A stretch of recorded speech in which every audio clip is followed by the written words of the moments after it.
Welcome to the Writing Your Essay series. This is How to Write with ACES, or ACES, Part 1. The ACES response is a way to help students write a paragraph answer to a question or a body paragraph in an essay. It's an easy-to-remember strategy to help students show they're learning quickly and efficiently. It's a formula. An ACES response shows that you can 1. Answer a question directly, and 2. Give support for your answer, and 3. Explain your answer's significance. So what does it look like? There are 4 parts to an ACES response. The first part is A, the assertion. For paragraph answers, this is your direct answer to the question. But for essays, this is the main idea of a body paragraph. The second part is C, the citation.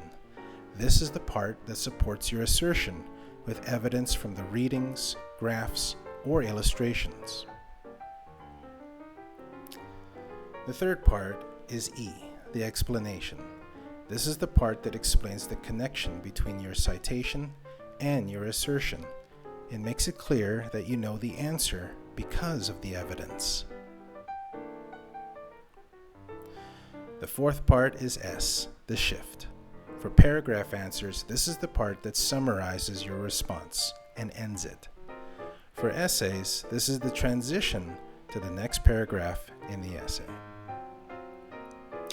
Together, the 4 parts are known as ACES,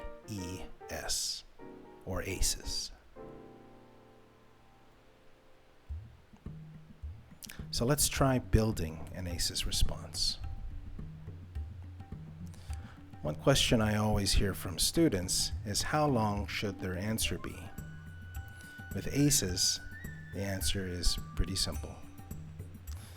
An ACES response should be at least 4 sentences, but it can be longer, and oftentimes it should be. Your ACES response should also be only about the question and nothing else. Keep it relevant to the topic.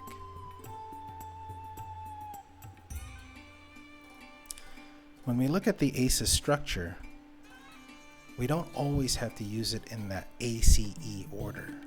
In fact, it's not that important. We could have assertion, explanation, and citation, or citation, assertion, explanation. The shift, though, works best at the end. Let's take a look at an example. Here's a question. Describe Verna's childhood in Margaret Atwood's short story, Stone Mattress. The key word in the question is Verna's childhood. That's what we need to describe in our ACES response.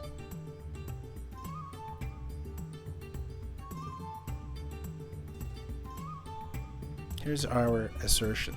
In Margaret Atwood's short story, Stone Mattress, Verna's childhood is limited to innocence and obedience.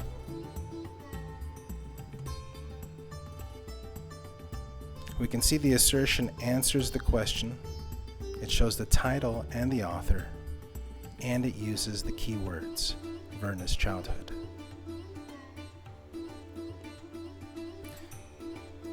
For the citation, Atwood describes Verna's life as, quote, church and studies and household chores.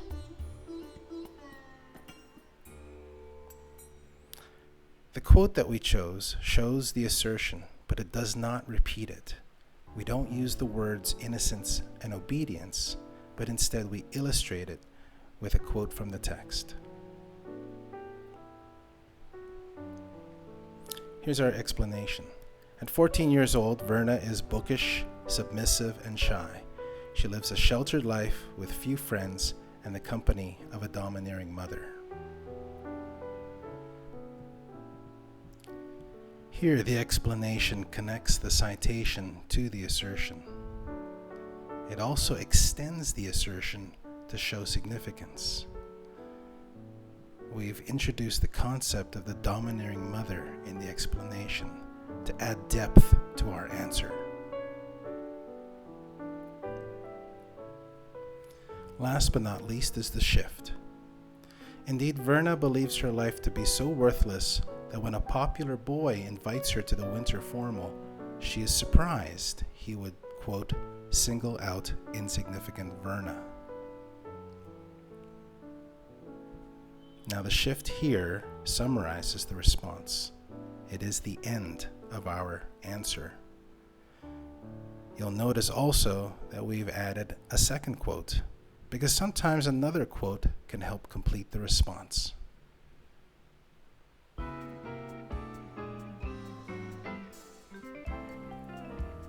And here are our 4 parts of our response, A, C, E, and S.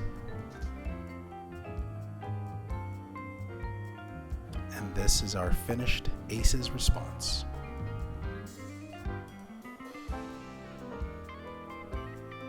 Join me next time for How to Write with ACEs, Part 2, the essay body paragraph.